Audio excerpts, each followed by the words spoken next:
Nigeria is a disgrace. The whole thing is a disgrace. They're killing people by the thousands. It's a genocide, and I'm really angry about it.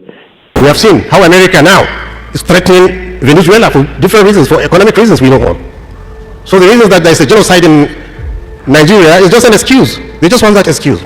Welcome to Dunamis Revival TV. In this video, the President of United States of America, Donald Trump, has again sent a new message to Nigerian government, talking about the government of Bola Ahmed Tinubu. Now, in this new message, he said that he's really angry about what is happening in Nigeria, talking about Christian genocide that is happening in this country, according to how Donald Trump put it. And he said that he's really angry because Nigeria government are ineffective and they are not really doing anything. They don't know what to do concerning this. He said again that Nigeria is a disgraced country. That is his word, not my word. And he said he's angry. Now we are going to dive into this video. We are equally going to hear the reply, the response given by Sheikh Gumi to United States of America's President Donald Trump.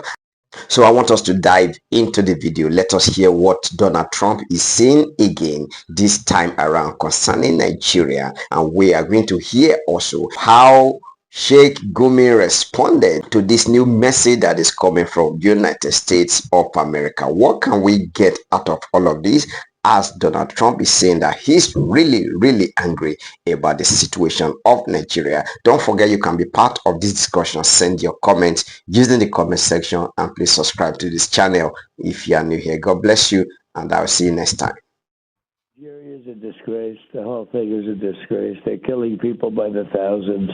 It's a genocide, and I'm really angry about it. And we pay, we give a lot of subsidy to Nigeria. We're going to end up stopping. The government's done nothing. They're very ineffective. They're killing Christians at will. And, until I got involved in it 2 weeks ago, nobody even talked about it. You can see now in Nigeria, if you're a fan of the social media, whenever you hear Gumi, then I have a barrage of missiles coming at me. All because of mispresentation. People are saying, okay, why don't you talk about Boko Haram? Why don't you talk about the IPOP? They don't want peace. Those people don't want peace. So we talk with somebody who wants to lay his arms and rehabilitate it into being a human being. So this is in short what I've been doing and why I'm leveled with all the names you hear. You scholars, I know you understand, and pardon me for that. To give an example, myself, in a very notorious area that is between Abuja and Kaduna, because that is where they kidnap the rich people. We gathered them, spoke to them, and I promised them one thing. I will build a school for you, and you will be the one that will build the school. We have seen how America now is threatening Venezuela for different reasons, for economic reasons we know of. So the reason that there's a genocide in Nigeria is just an excuse. They just want that excuse. Lack of education, unemployment. So when I understand that our herdsmen are suffering from these two, you can imagine now, if we select maybe 10 people here, keep them with the cows alone. There's no communication with the outside world of the civilization. Come back in 1 year and see how these 10 representatives will be. They will be mooing like a cow. Now in Nigeria, if you're a fan of the social media, whenever you hear Gumi, then I have a barrage of missiles coming at me. All because of mispresentation. My dear brothers, you are all ulama. And you are more likely to understand. We found ourselves in an eye of the storm of insecurity which we are discussing, and we found the reason. The basic reason is what all these erudite prophets has been saying. Lack of education, unemployment. These are the two evils. So when I understand that our herdsmen are suffering from these two, you can imagine now, if we select maybe 10 people here, keep them with the cows alone. There's no communication with the outside world of the civilization.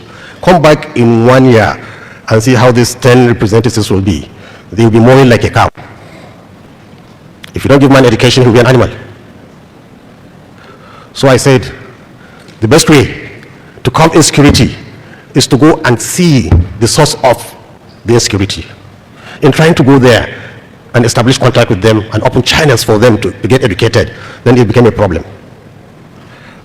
Where is Dr. Gumi? He knows where they are. When I go with the police. I don't go alone. I go with the government. It's not a one-man's mission. I carry everybody along, invited by state governors. Please come and speak to these people. And this is what we have been doing. So, to give an example, myself, in a very notorious area that is between Abuja and Kaduna, because that is where they kidnap the rich people. We gathered them, spoke to them, and I promised them one thing. I will build a school for you, and you will be the one that will build the school. So we got a place in the grazing area. We built a school for them. Now, if you go to that place, Janjala, there are more than 2,000 herdsmen with their women and children learning, becoming human beings. This is what I want government and non-governmental organizations to take the bull by their hands. I once met a president, a former president.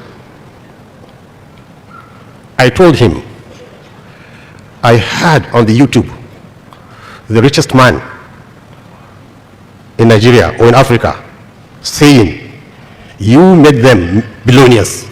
Billionaires not in naira, but in dollars. And the whole crowd was clapping and hailing. So when I met this former head of state, I said, look, we have billionaires you've met. Why don't you talk to them? Let them assist us in building schools all over our forests. He said, I will try. I said, sir, it's more than trying. If we want to save this nation, we have to educate. We can't expect the government to do it.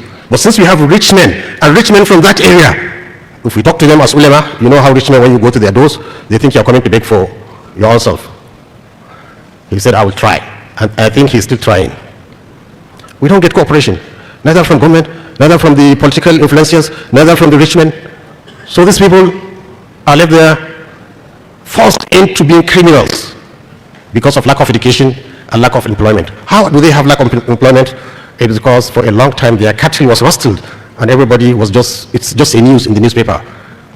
I used to be in Lagos in 1982 to 85, and with Nigerian Airways, I fly from Kaduna to Lagos. Before, in the 80s, when you take off, you will see white patches where you see cattle rearing. But today, from Sokoto to Kaduna, Kaduna to Lagos, you will not see one single patch. All cattle were most rustled. They don't have occupation. They don't have education. So they are forced into this. How do you know they are forced? Because when you go into them and ask them, do you want peace? They will say, yes, yes, we are tired, we want peace.